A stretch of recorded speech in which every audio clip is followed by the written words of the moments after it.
Good afternoon.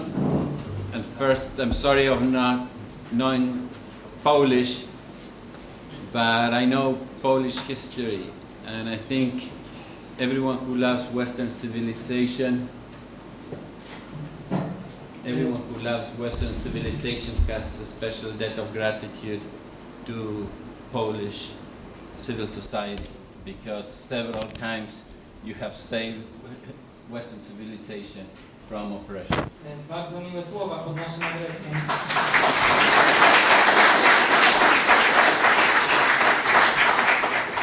Pan profesor przeprosił za nieznajomość polskiego, natomiast podkreślił, iż zna polską historię, której cywilizacja zachodnia ma olbrzymi dług do spłacenia, ponieważ została uratowana przez Polaków nie jeden raz. Because I don't have Polish blood, by my accent you will realize that I'm not an American by birth either. W moich żyłach nie płynie krew polska, ale po moim akcencie zorientują się Państwo, iż nie jestem Amerykaninem z pochodzenia. I'm an Argentinian by birth, and we define Argentinians sometimes as we are really Italians who like to dress like French, but would love to be British. Pan profesor jest z urodzenia Argentyńczykiem i jak definiujemy Argentyńczyków? Są to Włosi, są to tak naprawdę Włosi, którzy chcieliby być Francuzami, a w rzeczywistości są Anglikami. But today I would like to be an adopted Polish. Ale dziś chcę być adoptowanym Polakiem. Okay. I think that what I will do today is a summary of the booklet that has been published by Paferi, because I have only 12-14 minutes with sequential translation. Pan profesor dokona podsumowania tego, co jest zawarte w broszurze, którą również nasza fundacja wydała, która jest tutaj dostępna. 14 multiplied by 2 is 28. That's why, because the word translation. Well, as a summary, what I want to stress is that the creation of wealth is the best road to the welfare of the citizens. Tworzenie bogactwa jest najlepszą drogą do osiągnięcia przez obywateli, przez ludzi w ogóle zamożności. So in that booklet, which appeared already in some books in Italian, I focus on 3 topics where I think the teachings of the church have helped the promotion of interventionism. W tej broszurce, która jest częścią większej całości, która ukazała się już po włosku, skupiam się na 3 aspektach myśli katolickiej, która niestety przyczyniła się do promocji interwencjonizmu państwowego. And in that way did not promote the creation of wealth, but helped promote the creation of the welfare state. I w ten sposób nie przyczyniała się do promocji tworzenia bogactwa, natomiast do promocji ekspansji państwa opiekuńczego. But my point of view, I've learned something in the Catholic University of Argentina. I had a professor of economics who told me, Alex, if economists do not know economics, how can you blame the bishops for not knowing much economics? Podczas moich studiów na Katolickim Uniwersytecie w Argentynie usłyszałem od jednego z moich profesorów następujące pytanie. Dlaczego, jeżeli sami ekonomiści nie rozumieją ekonomii, oskarżasz biskupów, że jej nie rozumieją? So, before I go to the criticisms of these 3 points, I want to pay tribute to the church for the 3 most important contributions to the creation of wealth. Zatem zanim przejdę do krytyki 3 aspektów, o których wspomniałem, chcę najpierw pochwalić Kościół za pewien przyczynek do teorii, do nauce o tworzeniu bogactwa. One is the conception of the human person, it's anthropology. Pierwszą rzeczą, bo to po 2 chodzi, pierwszą rzeczą jest antropologia, czyli nauka o człowieku. Towards the 18th and 19th century, the great founding fathers of the United States, of Argentina, even of Europe, had a similar view of the human person. Do XVIII wieku zarówno ojcowie założyciele Stanów Zjednoczonych, jak i takich państw jak Argentyna i kolejne, mieli podobną, a także europejskich, mieli podobną wizję człowieka. The human person was an individual, but created by God with a soul, with social inclination, not only freedom. A zatem istota ludzka była postrzegana jako jednostka, ale zarazem stworzona przez Boga z określonymi cechami, oczywiście także z pewnymi inklinacjami społecznymi, a także inklinacją ku wolności. Yeah. Not only freedom and reason. Nie tylko. Towards the end of the 19th century, the vision of the human person began to change to the conception of the individual as a fact, almost as a number. Do końca XIX wieku koncepcja ta uległa całkowitej zmianie, ponieważ jednostka zaczęła być postrzegana jako część pewnej liczby, całej większej liczby. Economists began to be great champions of freedom, and for us, the person is just an adult, rational maximizer. A zatem ekonomiści zaczęli postrzegać człowieka nie jako pewną indywidualność, tylko jako rational adult, an adult person who tries to maximize benefit in all its action, a very calculating human being. Jako pewną dojrzałą jednostkę, która dąży do powiększenia pewnego dobrobytu. The word individual comes from Latin, indivisus, and describes a being that if divided in two loses its essence. Zatem słowo indywidualność, jednostka, pochodzi z języka łacińskiego individuum, co oznacza niepodzielony. A cow. A zatem jeżeli się to podzieli, traci ona swoje cechy.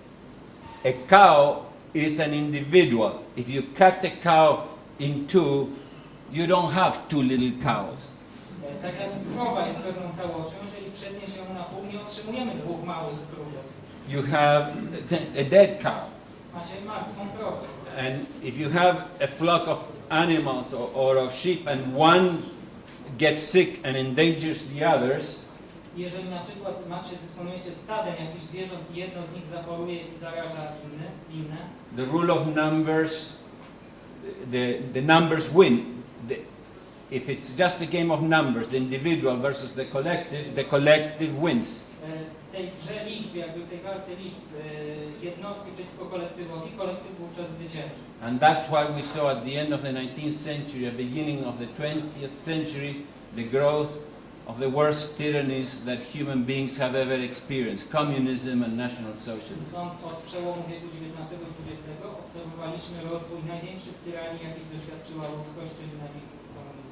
So to win the battle against the welfare state and to win the policy battles, the anchor always has to be this rich anthropology that the church contributed so much to develop.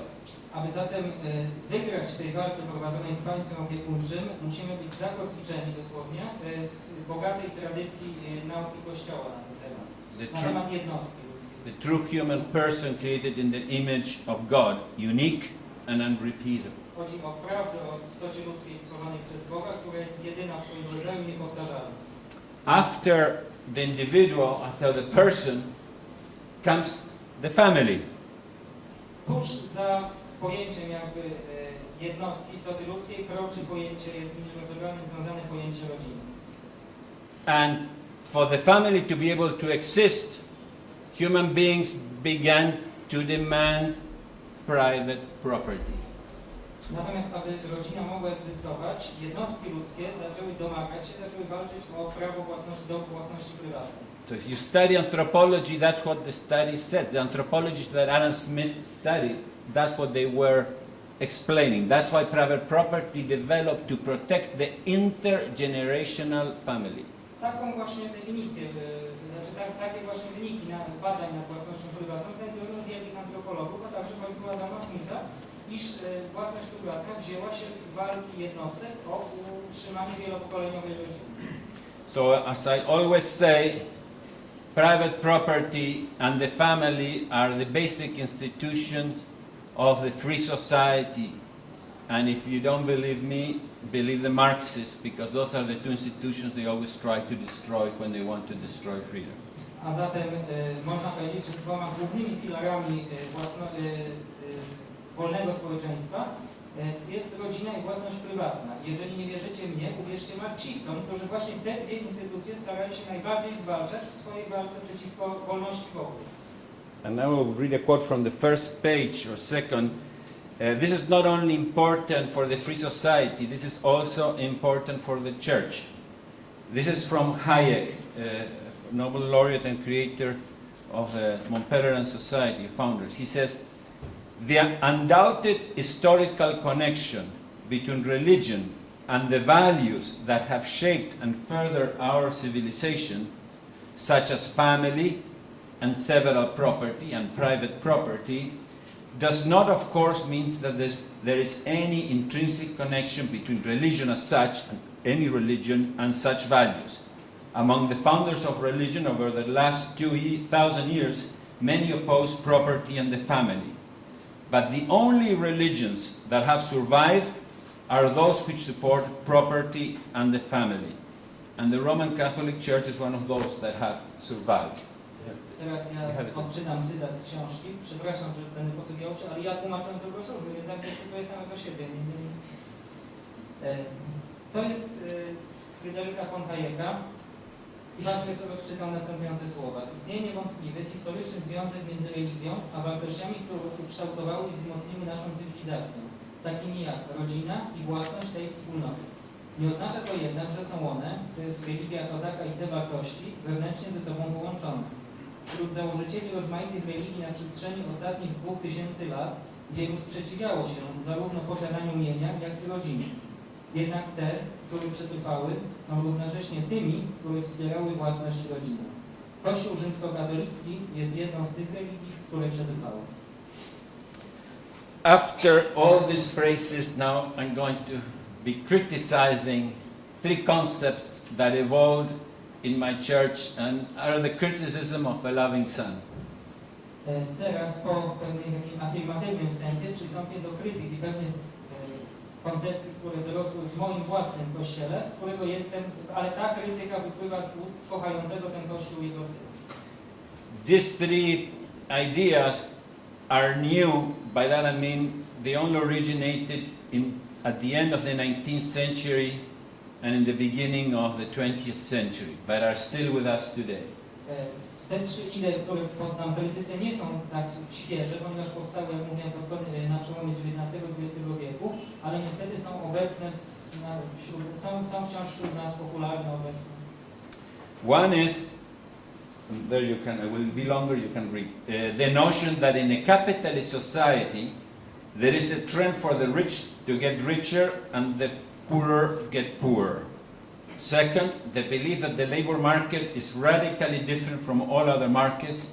And third, an angelical vision of the state which recommends government intervention whenever market forces do not produce ideal results. Trzy główne trendy obecne w myśli katolickiej, które wciąż w sensie negatywnym wpływają na proces rozwoju ekonomicznego. I są to przekonanie, iż w społeczeństwie kapitalistycznym istnieje tendencja do bogacenia się bogatych i pogłębiania biedy biednych. B. Wiara, iż rynek pracy radykalnie różni się od innych rynków. Oraz C. Anielska wizja państwa zakładająca interwencję rządu za każdym razem, kiedy na drodze rynkowej nie uda się osiągnąć idealnych rezultatów. Now, Lenin with his theory of imperialism, Prebisch in the Americas with the idea of the center periphery, how the center exploits the periphery, and still even market-oriented authors like Hernando de Soto have also recognized that countless people have been left out of the system and not been able to get their share of the benefits of globalization.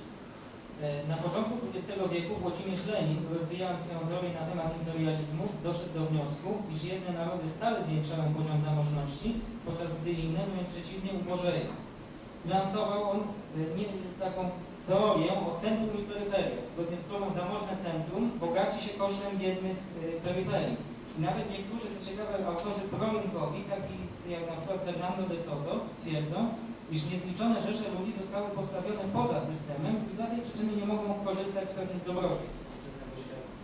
And some of these ideas, especially Prebisch and perhaps Lenin, began to infiltrate the church. I niestety niektóre z tych idei samego Lenina, jak na przykład Raula Prebisza, no, zaczęły przenikać do Kościoła katolickiego. In 1968, the Episcopal Conference of Latin American Bishops met in Medellin, Colombia, and some of the paragraphs of this document have caused great harm to the respect of economic freedoms. For example, the countries which produce raw materials, especially if they are dependent upon one major export, always remain poor, while the industrialized countries enrich themselves. We wish to emphasize that the principal guilt for the economic dependence of our countries rests with powers inspired by uncontrolled desire of gain. W roku 1968 miało w kolumbijskim Medellin miejsce spotkanie biskupów Ameryki Łacińskiej. Tam przyjęto pewien dokument i jego niektóre fragmenty spowodowały wielkie szkody w dziedzinie poszanowania wolności gospodarczej. Bowiem, cytuję ten dokument. Kraje, które bazują wyłącznie na produkcji surowców, zwłaszcza gdy mają tylko jeden główny kanał eksportu, zawsze pozostają biedne, podczas gdy te, które są zindustrializowane, wzbogacają się. Chcemy stanowczo stwierdzić, to stwierdzili księża biskupi, że przeważający ciężar winy za ten stan uzależnienia ekonomicznego naszych państw leży po stronie sił zainspirowanych wyłącznie niekontrolowaną rządzą zysku. And in the booklet that is there, the pathetic translated, I quote several popes repeating similar statements about how rich people enjoy rapid growth, whereas the poor develop slowly, and that the imbalance is on the increase.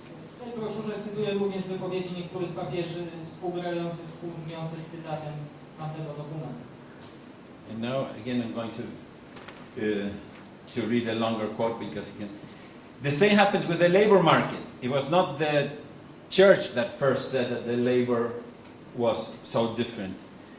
On the issue of labor market, it was classical economists, even some teachings of Adam Smith and later David Ricardo, who influenced the labor theory of value of Karl Marx. Labor was not only seen as the only source of value, but some even argued that nature had left the workers at the mercy of the schemes of business and of an iron law of wages. The supposed law, popularized by Ferdinand Lassalle, in mid-19th century, a German jurist, stated that if workers earned beyond subsistence levels, they would have more children, which would then enter the workforce and then lower the salaries again to subsistence levels. Although never siding with Marxism, except for the priest of the liberation theology movement, the statements of the church have a preference for the worker as much as for the poor.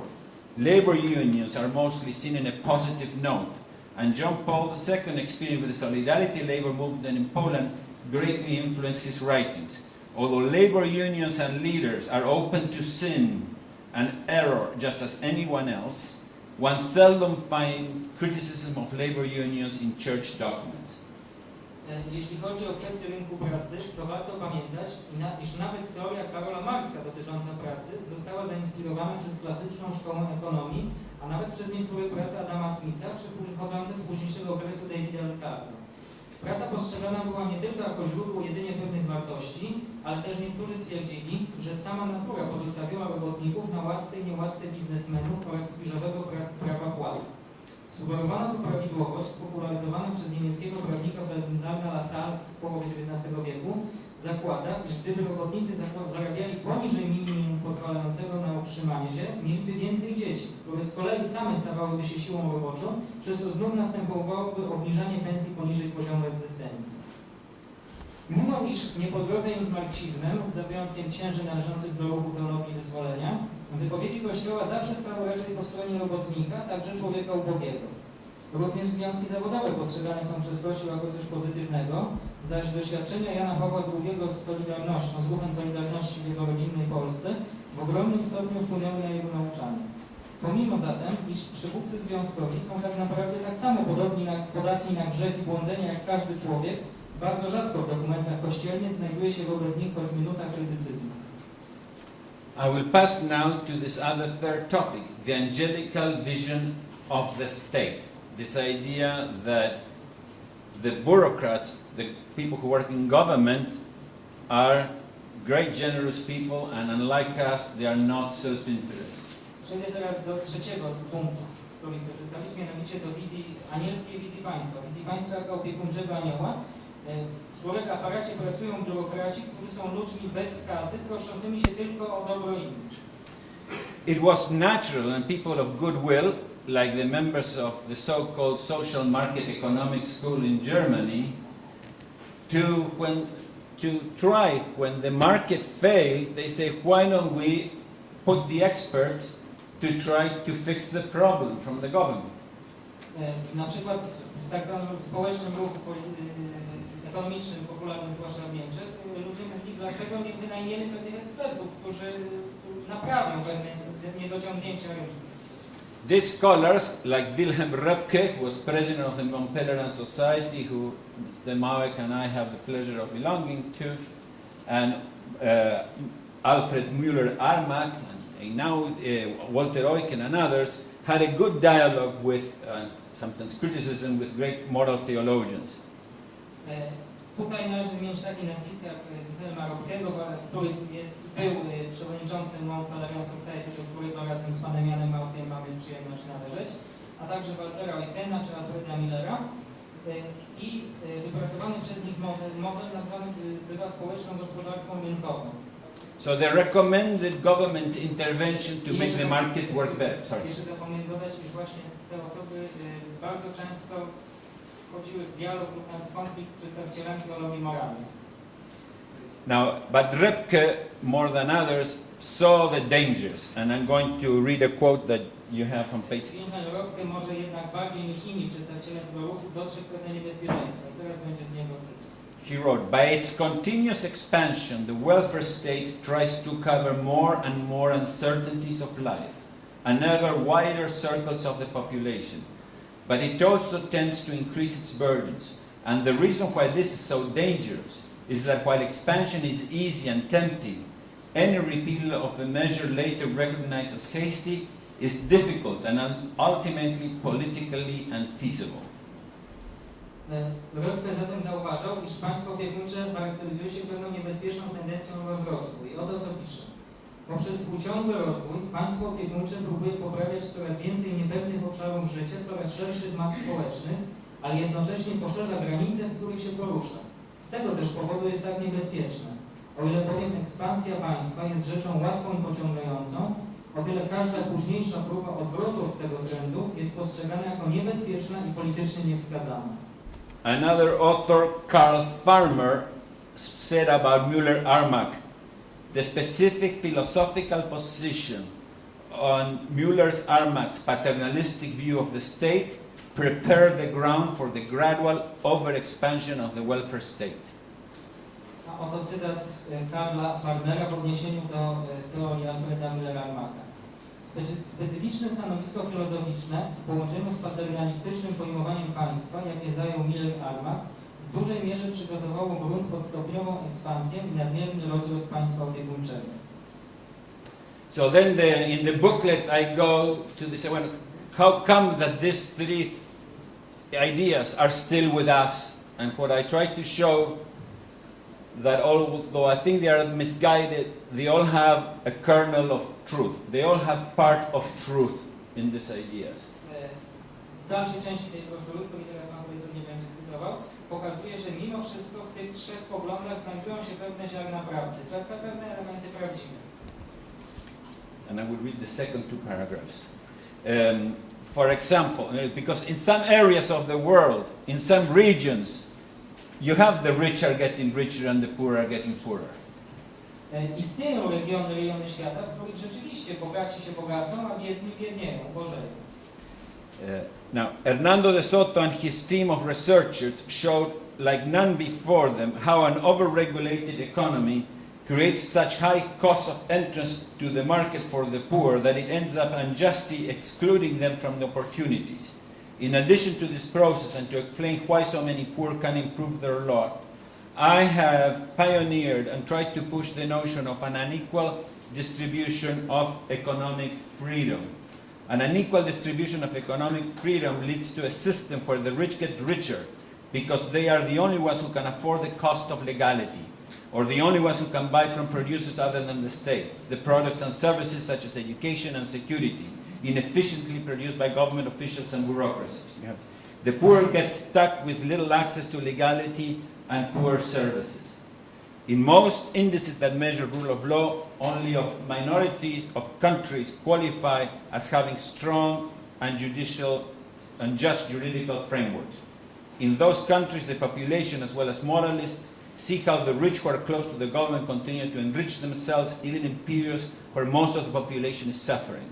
Nevertheless, as a general statement, saying that the rich get richer and the poor get poorer can still be misleading and dangerous. As it describes the situation in many regions of the world during specific periods of time, the rich get richer and poor get poorer slogan continues to be repeated, not so much in documents from the hierarchy, but often from the pulpit. You have them? Hernando de Soto i jego ekipa badawcza ukazali, jak nikt chyba przed nimi, jak przeregulowana gospodarka kreuje tak wysokie koszta wejścia na rynek dla niezamożnych ludzi, że praktycznie kończy się to wyzuciem ich szans na zaistnienie w obrocie gospodarczym. Konsekwencją tego procesu, wyjaśniającą, dlaczego wielu biednych nie jest w stanie poprawić swojej doli, jest zjawisko, któremu pioniersko zaproponowałem nazwę i próbuję zwracać na nie uwagę, nierównej dystrybucji wolności gospodarczej.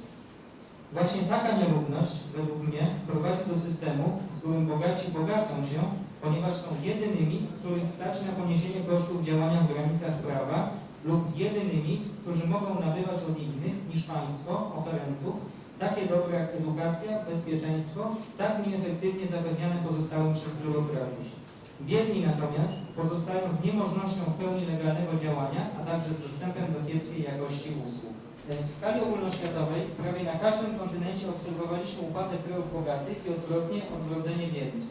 Dla przykładu dochód na głowę mieszkańca spadł w Argentynie, zaś wzrósł w Chile. Tak było w Ameryce Łacińskiej, w Europie zaś dobrymi przykładami opisanych błędów są Irlandia i Estonia. Jednak nawet taki na skalę narodową, używając współczynnika Giniego, widzimy utrzymujące się przez dziesięciolecia nierówności i to zarówno w krajach zamożnych, jak i tych, które określimy jako biedne. Jednak nawet taki pomiar nie bierze pod uwagę zmian w obrębie poszczególnych grup. Ilu wczorajszych ubogich jest dziś częścią populacji bogaczy? Nie ma prostej odpowiedzi na pytanie o nierówność i trendy, którym zjawiskom to podlega, dlatego tak ważne jest, by Kościół był mniej podatny na ich generalizowanie. Now, I also try to show how, although the price of wages also is ruled by supply and the law of supply and demand, the laborer is totally different than all other means of production.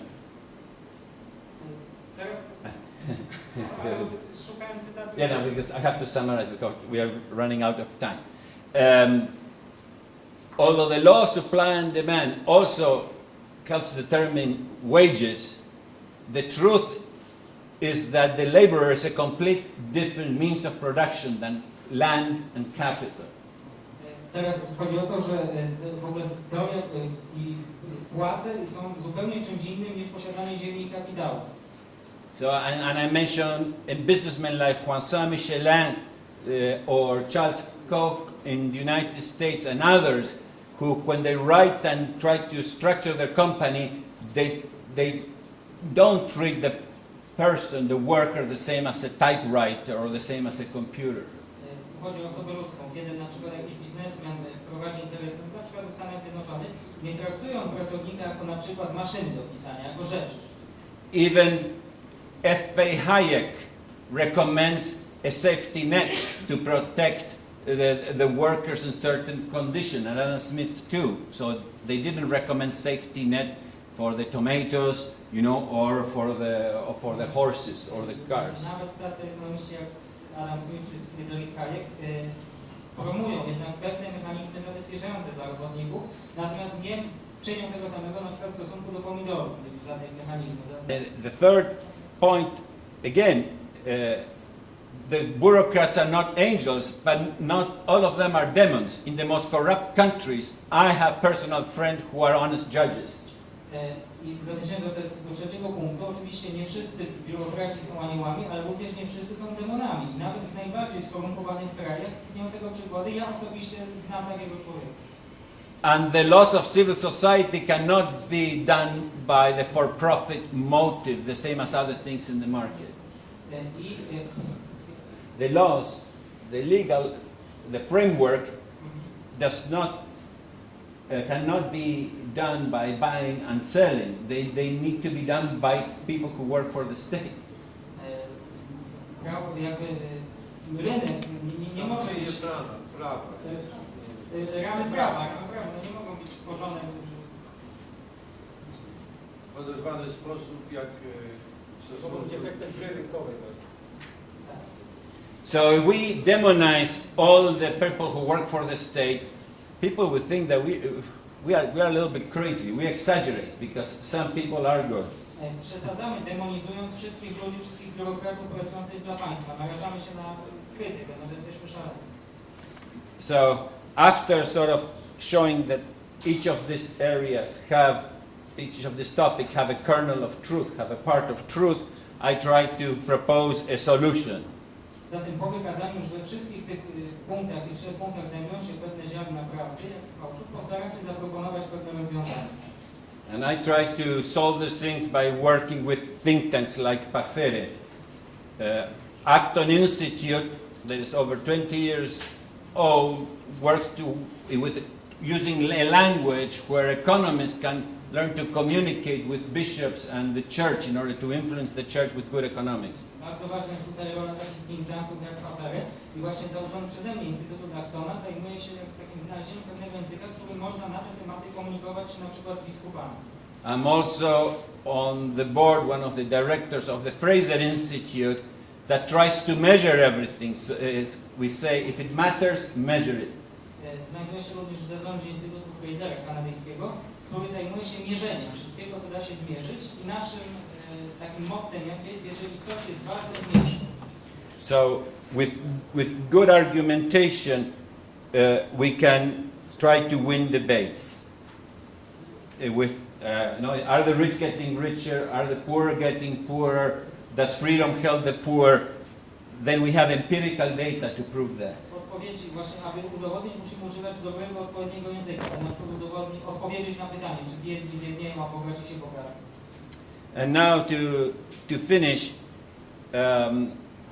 another thing that I recommended, there is a whole school in economics called the theory of public choice. Teraz na zakończenie, w ekonomii istnieje pewna cała szkoła nazwana teorią publicznego wyboru. And James Buchanan got a Nobel laureate for his contribution. James Buchanan między innymi dostał Nagrodę Nobla za wkład w rozwój tej właśnie szkoły. That assumes that bureaucrats are also self-interested. Która zakłada, że biurokraci również mają jakiś swój własny interes. And in the last document coming from the Vatican and the Justice and Peace Commission called The Vocation of a Businessman, w jednym z ostatnich dokumentów wydanych przez papieską Komisję Justicja i Pax, tak łacińska nazwa, zatytułowanego na temat powołania biznesmena, which appeared in April, it incorporates this language and asks the businessman, have you engaged in privilege seeking? Have you engaged in rent seeking? For the first time, the church is incorporating some of this analysis coming from free market economy. Po raz pierwszy, jak to w oficjalnym dokumencie Kościoła, on ukazał się w kwietniu, widać jakby takie zapożyczenia z myśli wolnorynkowej. Na przykład, czy otrzymać coś nienależnego. And now, to finish, other good things that the church has been doing, John Paul II was one of the first to rehabilitate the figure of the entrepreneur and see the importance of human capital. Aby zakończyć, chcę podkreślić dobre rzeczy, które są w katolickiej nauce społecznej. Na przykład Jan Paweł II jako pierwszy z papieży podkreślał wagę, pozycję przedsiębiorcy oraz kapitału ludzkiego. And now I think the conclusion to save, you want to read the conclusion, so I don't read it when we save time because everyone understands Polish. Jako ekonomista dostrzegam pewne słabości w rozwoju katolickiego nauczania w sferach pracy, nierówności i interwencji rządu. We wszystkich tych obszarach Kościół ma jednak swoje silne strony. I tak głosi: pracownik nie jest po prostu kolejnym towarem. Istnieją skandaliczne nierówności owocujące niesprawiedliwością, natomiast rządy w rozsądnych granicach mogą interweniować. To wszystko prawda. Kościół nie żyje w izolacji i nad jego nauczaniem czuwać musi najlepsza analiza ekonomiczna. Skoncentrowałem się na ekonomicznych stwierdzeniach Kościoła, ponieważ obszarem, w którym się poruszam, jest myśl ekonomiczna. Jestem jednak świadom, że dla jego członków wartość przesłania Kościoła rzymskokatolickiego ma niewiele wspólnego z ekonomią, natomiast znacznie więcej z nauczaniem jego założyciela. Pogląd Kościoła na przemiany stosunków społecznych na świecie zależy w sposób ostateczny na, cytuję Kompendium Nauki Społecznej Kościoła, wewnętrznej przemianie osoby ludzkiej poprzez stopniowe upodobanie się do Chrystusa. Nauczanie Kościoła o rozwoju gospodarczym i dobrobycie zawsze będą musiały być brane pod uwagę. Papież Benedykt XVI ostatnio potwierdził to i powiedział: jeżeli rozwój byłby ograniczony jedynie do techniczno-ekonomicznego aspektu przysłaniającego wymiar moralno-religijny, nie byłby integralnym rozwojem ludzkim, lecz jednostronnym zniekształceniem, które zakończyłoby się uwolnieniem destruktywnych sił w człowieku. Jeśli naszym najważniejszym zadaniem jako chrześcijan jest nasze zbawienie i uświęcenie, jako ekonomiści musimy stale udoskonalać rozumienie warunków, które umożliwiają rozwój i maksymalizują dobrobyt oraz starać się przekazywać te informacje moralistom. Thank you so much.